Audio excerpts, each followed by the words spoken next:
qu'est-ce qui nous empêche de voir au-delà du Big Bang? Le Big Bang, donc, c'est cet événement qu'on situe à 13,7 milliards d'années dans le passé. C'est l'événement le plus ancien sur lequel nous ayons des données d'observation.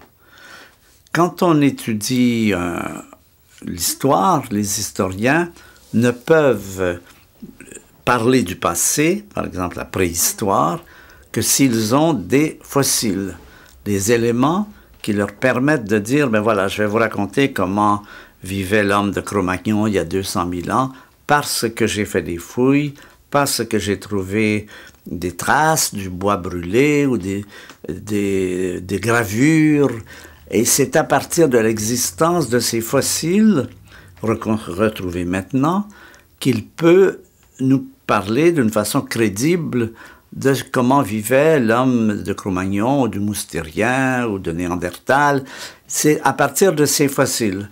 S'il n'a pas de fossiles, ben, il ne peut rien dire. Ce sont les objets qui crédibilisent son discours. Alors, pour les astrophysiciens, c'est analogue. Nous sommes des historiens du cosmos. Nous essayons d'illustrer ce qui s'est passé à partir de fossiles. Ben alors là, fossiles a un sens différent. Ce n'est pas des bois de renne, ce sont des rayonnements, ce sont des populations d'atomes qui témoignent du fait qu'à un moment donné, l'univers était comme ceci, avait telle température, etc. Et on en a toute une collection qui nous permettent d'explorer ce qu'on peut appeler le territoire du temps.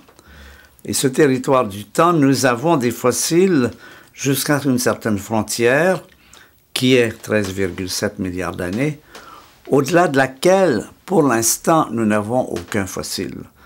Donc, c'est pas un début, c'est une frontière.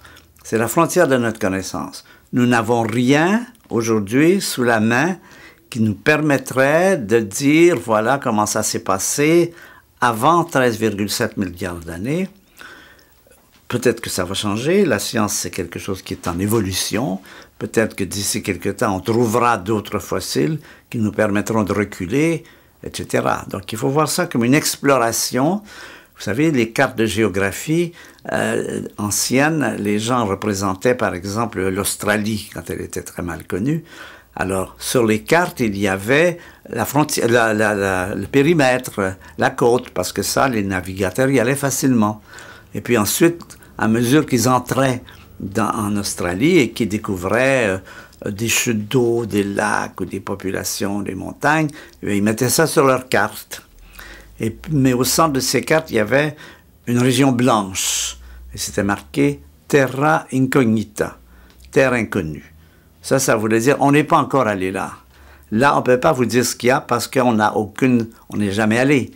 Ben, nous, c'est pareil. Nous avons une Terra Incognita qui commence pour l'instant au Big Bang. Mais c'est une frontière fluctuante qui progresse dans le passé, dans l'avenir. C'est une frontière qui avance, qui se déplace, un peu comme celle des géographes avançaient sur les territoires qu'ils exploraient.